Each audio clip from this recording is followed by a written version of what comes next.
system is made up of what? It is made up of white blood cells. And अगर आपने WBCs के बारे में पढ़ा है तो WBCs को हम ठीक है, रिया को पता चला है कि उसके एग्जाम्स आ रहे हैं और एग्जाम्स एक हफ्ते के अंदर शुरू हो रहे हैं और रिया ने कुछ भी नहीं पढ़ा. Hello everyone, welcome back to power within psychology. कैसे हैं आप सब? मेरा नाम है Sanya Jhangrani and I will be taking your class today. So, we'll be covering class 12th NCERT chapter number 3 meeting life challenges. Alright, तो हमने part 1 already cover कर लिया है जिसमें we have talked about what is stress, what are stressors, the nature of stress, and we have talked about the Lazarus appraisal model, right? So आज हम part 2 देखेंगे. इसके अंदर we are going to talk about how stress affects your health. We are going to talk about the gas model of stress and a lot more. So I hope आप भी इस session के लिए excited है. So let's start with it. साथ ही साथ end towards the end हम PYQs भी देखेंगे so that it helps you boost your score. Let us begin our session with a little bit about Power Within. Power Within आया था 2018 में. It has trained more than 10,000 people and it has served in more than 3+ countries and trained more than 5,000 people in the field of psychology. So these are some of our courses which are ongoing right now. आपके लिए best रहेगा हमारा CUET UG 2026 target करने के लिए RM batch and ये हमने शुरू कर दिया है. We have covered chapter 1 and 2 in this, so this is the best time to enrol. इसके अंदर आपको सारे बेनिफिट्स मिलेंगे like live classes, recorded classes, PYQs, practice papers, mock test series and a lot more. So if you want to target your dream university in your CUET UG 2026, this will be the best course for you. साथ ही साथ हमारा लक्ष्य batch है which is for your CUET PG.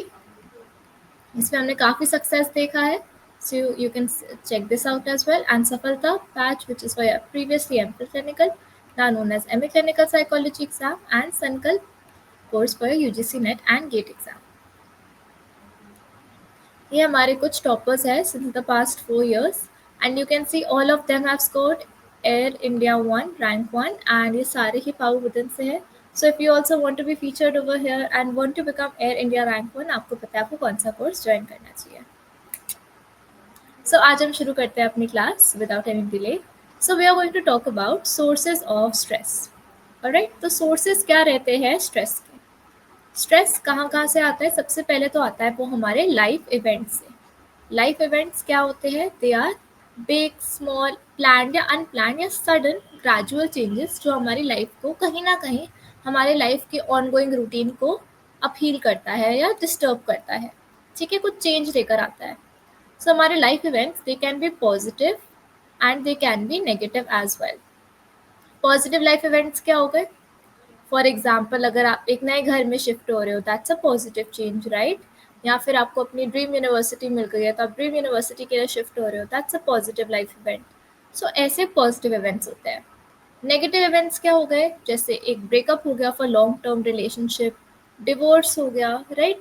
So all these are negative life events that happen and they are very big, they are very small and ये काफ़ी ज़्यादा हमारी लाइफ के डेली रूटीन को डिस्टर्ब करते हैं, right? Even positive life instances, events for example like moving to your dream college, that also gets a lot of stress because it's a very good thing that आपको अपना dream college मिला है, but साथ ही साथ वो preparation, university के लिए पीजी का फ्लैट ढूंढना and everything that comes along with it, so that also becomes a bit of a hassle, right? So this is the first. Second क्या होता है हमारा सोर्स? हैसल्स. हैसल्स क्या होते हैं? ये पर्सनल स्ट्रेसेस होते हैं जो हम अपनी डेली लाइफ में ऑन डेली बेसिस देख सकते हैं.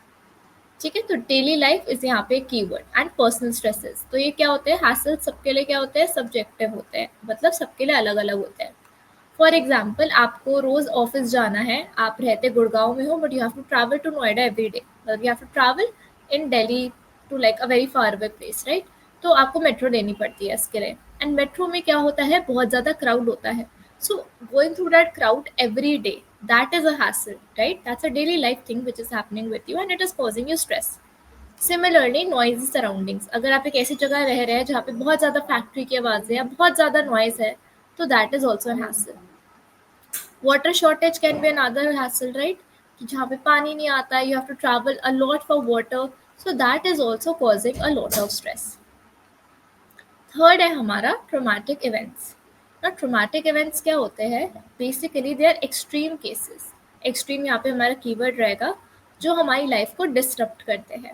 फॉर एग्जाम्पल फायर हो गया, अर्थक्वेक आ जाना हो गया, सुनामी हो गया, कोविड भी हो गया for example. These are major events, right?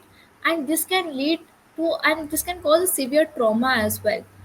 हो सकता है अगर किसी ने वॉर सीन देखा होगा या what is happening in Gaza Palestine, तो वहाँ पे उनको काफ़ी ज़्यादा फ्लैशबैक्स भी आते होंगे इवेंट्स के. तो यहाँ पे की पॉइंट क्या है, ट्रोमेटिक इवेंट्स की वजह से हमें फ्लैशबैक्स भी आ सकते हैं, नाइटमेयर्स भी आ सकते हैं, right? So basically anything which is causing a severe trauma will come under traumatic events. I hope आपको ये तीनों सोर्सेज काफ़ी अच्छे से क्लियर थे, एंड वी मूव ऑन.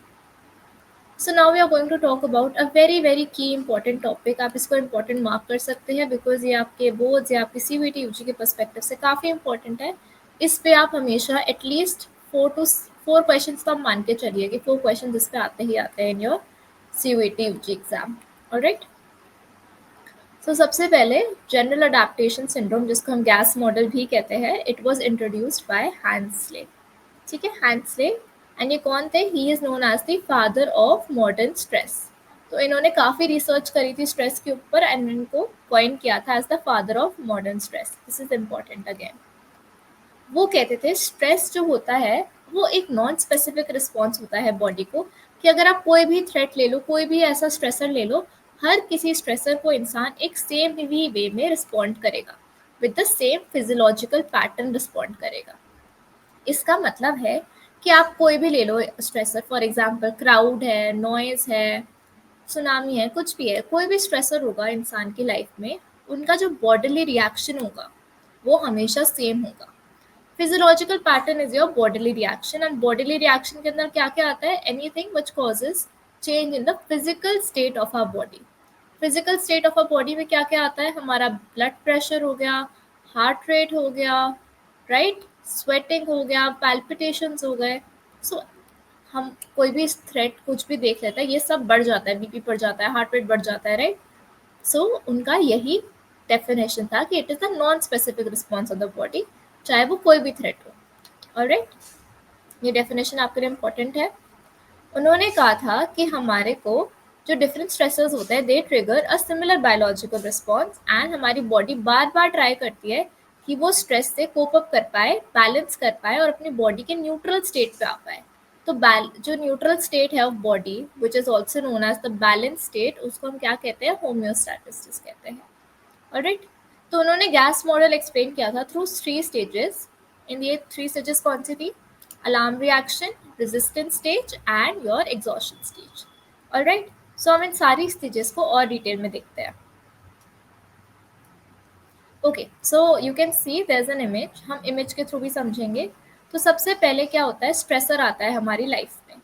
अब स्ट्रेसर ले लेते हैं, एक इंसान ले लेते हैं. फॉर एग्जाम्पल हमारे पास इंसान है रिया. ठीक है, रिया को पता चला है कि उसके एग्जाम्स आ रहे हैं और एग्जाम्स एक हफ्ते के अंदर शुरू हो रहे हैं और रिया ने कुछ भी नहीं पढ़ा. ठीक है, तो यहाँ पे अब रिया सडनली स्ट्रेस्ड हो जाती है, राइट? तो ये जो सडन स्ट्रेस आया, दैट इज हमारा अलार्म स्टेज में आया वो. ठीक है, एंड रिया को यहाँ पे क्या क्या फील हुआ? सबसे पहले तो उनके जो एड्रेनल ग्लैंड्स थे, उन्होंने हार्मोन रिलीज किया.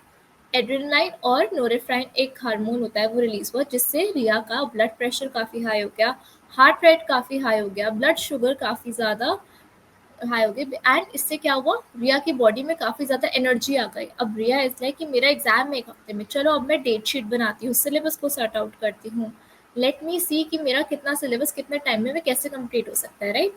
तो इसमें इंसान के साथ क्या होता है? इंसान रेडी हो जाता है अपने फाइट या फाइट एक्शन के लिए. फाइट क्या हुआ? या तो वो स्ट्रेसर से लड़ेगा, जब स्ट्रेसर आया तो उसको फेस करेगा. फ्लाइट क्या होगा? भाग जाएगा, रन अवे, एस्केप करेगा, कुछ नहीं करेगा, राइट? तो ये आता है हमारा अलार्म स्टेज. आई होप ये आपको क्लियर था. फिर आता है हमारा रेजिस्टेंस स्टेज. रेजिस्टेंस स्टेज पे क्या होता है? अब जो स्ट्रेस है एग्जाम्स का, अब वो धीरे धीरे और बढ़ता गया, वो प्रोलॉन्ग होता गया. तो क्या हुआ? हमारा पैरासिम्पैथेटिक नर्वस सिस्टम बोलेगा कि अब हमारे को बॉडी के रिसोर्सेज को काफ़ी ढंग से सिस्टमैटिकली यूज़ करना है, ताकि वो सारे के सारे डिप्लीट ना हो जाए, ख़त्म ना हो जाए, राइट? तो रेजिस्टेंस स्टेज पे बॉडी अपने स्ट्रेस को मैनेज कर रहा है, वो धीरे धीरे कर रहा है कि स्ट्रेस उसके ऊपर कंप्लीटली ओवरटेक ना कर ले. ऑलराइट.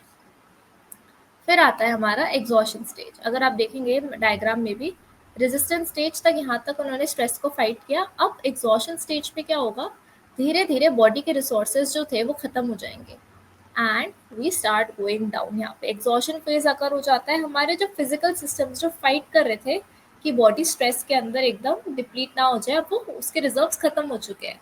तो इससे क्या होता है, इंसान हो जाता है prone to stress related diseases, साथ ही साथ बर्नआउट हो जाता है स्टेज के अंदर, राइट। यहाँ पे हार्ट डिजीजेस काफ़ी कॉमन हो जाते हैं, पैनिक्स अटैक काफ़ी कॉमन हो जाते हैं। तो बेसिकली यहाँ पर डिजीज डिसऑर्डर्स ये सब काफ़ी कॉमन हो जाता है बिकॉज एग्जॉशन स्टेज पे बॉडी के रिसोर्सेज अब खत्म हो चुके हैं, राइट। अब वो रेजिस्ट नहीं कर पाता, इट हैज़ बिकम एग्जॉस्टेड।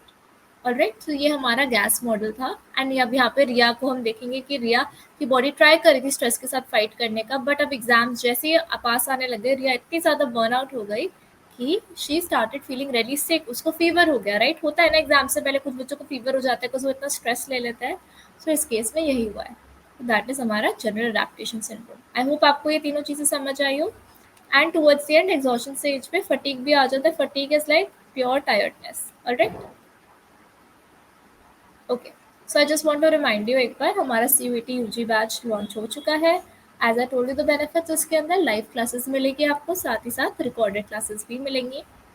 हमारा डिजिटल मटेरियल मिलेगा आपको, स्टडी मटेरियल, जिसके अंदर आपको कलेक्शन ऑफ PPTs मिलेगी, all in a lot of detail according to your CUET UG point of perspective. साथ ही साथ आपको मिलेंगी मॉक टेस्ट सीरीज जो आपके हेल्प करेगी स्कोर्स को बूस्ट करने में। आपको पर्सनलाइज्ड डाउट क्लासेस मिलेगी, तो अगर आपको कोई भी डाउट्स है आप 1-on-1 पूछ सकते हैं उन्हें।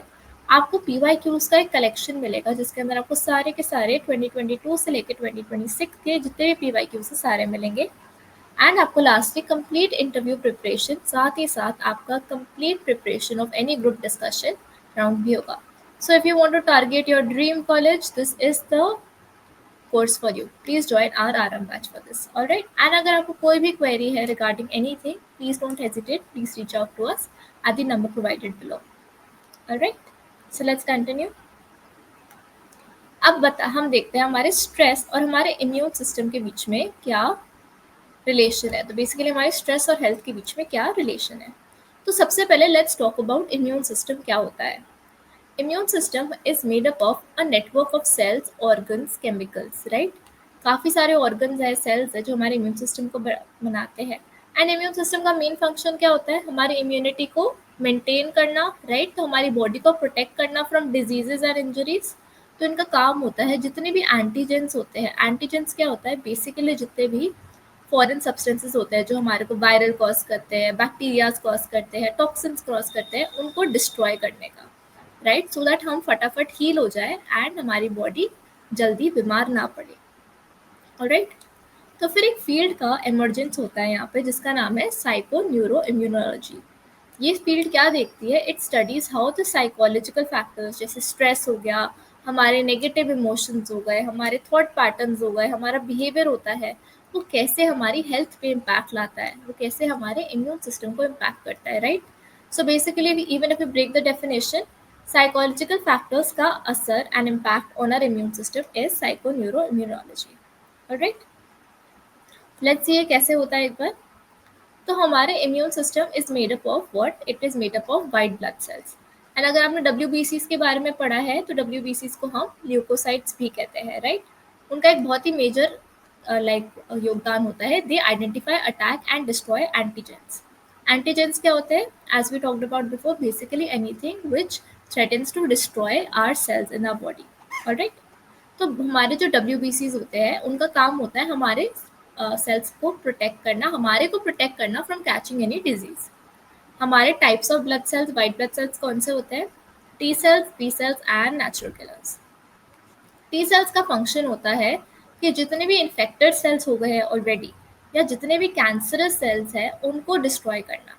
ऑलराइट, एंड जो हमारे इनका एक सब कैटेगरी होता है T हेल्पर सेल्स, वो क्या करते हैं, वो हमारी इम्यून एक्टिविटी को बूस्ट करते हैं by targeting HIV which causes AIDS. Alright, फिर हमारे B सेल्स जो होते हैं वो बनाते हैं एंटीबॉडीज। एंटीबॉडीज क्या होती है, which helps us fight with antigens and जो उनको क्योर करने में हेल्प करती है, बेसिकली न्यूट्रलाइज करने में। एंड हमारे नेचुरल किलर सेल्स होते हैं, वो हमारे वायरसेस और ट्यूमर सेल्स को फाइट करते हैं। ट्यूमर सेल्स से हमें कैंसर होता है। ऑलराइट, तो इनका फाइट करना काफ़ी इंपॉर्टेंट बन जाता है हमारे लिए। ऑलराइट, आई होप आपको ये क्लियर था। ठीक है, so now we look at the impact of stress on immune system. तो अगर प्रोलॉन्ग स्ट्रेस रहेगा तो क्या होगा, इंसान एग्जॉशन स्टेज में आ जाएगा फर्स्टली, एंड इसकी वजह से उसकी बॉडी जो है वो इम्यून सिस्टम उसका इतना हाई नहीं रहेगा, इतना स्ट्रांग नहीं रहेगा, and that person becomes more vulnerable to having a lot of infections as well, right. यहाँ पे हार्ट डिजीजेस बढ़ जाते हैं रिस्क पे, एंड काफ़ी वल्नरेबल हो जाते हैं हम टू बॉडीली डिप्लीटिंग रिसोर्सेज। तो यहाँ पे हम क्या देखते हैं कि नेचुरल किलर सेल्स जो हमारे वायरस को फाइट करते थे, उनकी जो एबिलिटी होती है वो कम हो जाती है, राइट। तो जब स्ट्रेस, हम कहते हैं कि स्ट्रेस डायरेक्टली कैंसर कॉज नहीं कर सकता, बट क्योंकि स्ट्रेस की वजह से हमारे कैंसर फाइटिंग सेल्स सारे डिस्ट्रॉय हो जाते हैं, इसकी वजह से हमारा इम्यून सिस्टम वीक हो जाता है, and which can lead to uncontrolled growth of cancer cells. तो डायरेक्टली तो कैंसर नहीं कॉज हो सकता, but stress indirectly cancer cause कर सकता है। ऑलराइट, सो ये हमारे लिए काफ़ी इंपॉर्टेंट हो जाता है तो जानना कि हम स्ट्रेस का क्या इम्पैक्ट देख सकते हैं हमारे इम्यून सिस्टम पे। ऑलराइट, आई होप आपको ये क्लियर था। फिर हमारा आज लास्ट टॉपिक है जिसमें हम बात करेंगे स्ट्रेस का क्या इम्पैक्ट होता है हमारी साइकोलॉजिकल फंक्शनिंग में। ऑलराइट, सो जब हम बहुत ज़्यादा प्रोलॉन्गली स्ट्रेस हो जाते हैं तो क्या होता है, हमारी बॉडी एक्सपोज हो जाती है टू पैथोजेंस।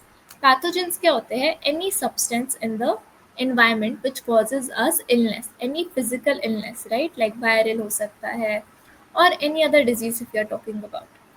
सो सबसे ज़्यादा अगर हम देखेंगे स्ट्रेस में लोग क्या करते हैं, बहुत सारा जंक फूड खाने लगते हैं, राइट। वाई इज़ दैट, क्योंकि जंक फूड कहीं ना कहीं एक टेम्पररी रिलीफ प्रोवाइड करता है, राइट। सो जंक फूड खाना, सोते नहीं है टाइम से, स्लीपलेस हो जाती है, तो इनकी वजह से स्ट्रेस का इम्पैक्ट काफ़ी ख़राब हो सकता है हमारी हेल्थ पे।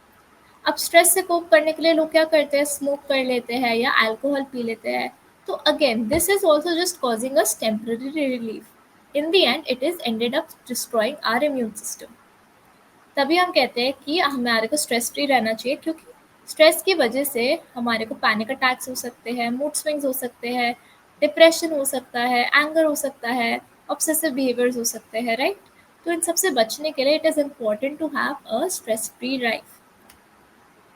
अब जिन लोगों की better social communications, better social support होता है, उनकी इम्यून फंक्शनिंग बेटर होती है and they are stress free. तो they also eat balance diet, they do regularly exercise. इसलिए कहते हैं कि एक्सरसाइज करना एवरीडे इंपॉर्टेंट बन जाता है। Why, because it helps us fight off the stress in our body. Similarly जब हम एक्सरसाइज करते हैं हमारी बॉडी से क्या रिलीज होता है, एंडोर्फिन्स रिलीज होते हैं। नाउ एंडोर्फिन्स क्या है, they are a kind of hormone which gets released, जिससे हमारे को बेटर फील होता है, right. And they also help us fight against stress. So I hope आपको ये क्लियर था अच्छे से। Okay, now we move on to some of the questions. So I've put these two questions, these are PYQs from your 2024 previous year questions, and हम इसका answer एक बार देख लेते हैं। तो सबसे पहले वो आपसे पूछ रहा है, identify the correct sequence according to general adaptation syndrome. Again आपको गैस मॉडल की बात हो रही है यहाँ पे, तो हमें पता है सबसे पहले क्या आता है, सबसे पहले तो स्टिमुलस आता है, राइट, जो हमारे को कहीं ना कहीं कुछ कॉज करता है। तो आंसर सबसे पहले तो बी आ गया। नेक्स्ट क्या आएगा हमारा, अलार्म स्टेज विच इज हमारा सी, एंड उसके नेक्स्ट क्या आएगा, एग्जॉशन या फ्रस्ट्रेशन। सो सबसे पहले हमारा एग्जॉशन, अलार्म स्टेज आएगा और उसके बाद हमारा एग्जॉशन आएगा। ऑलराइट, ओके, नेक्स्ट है हमारा, I give you 5 minutes to read the question.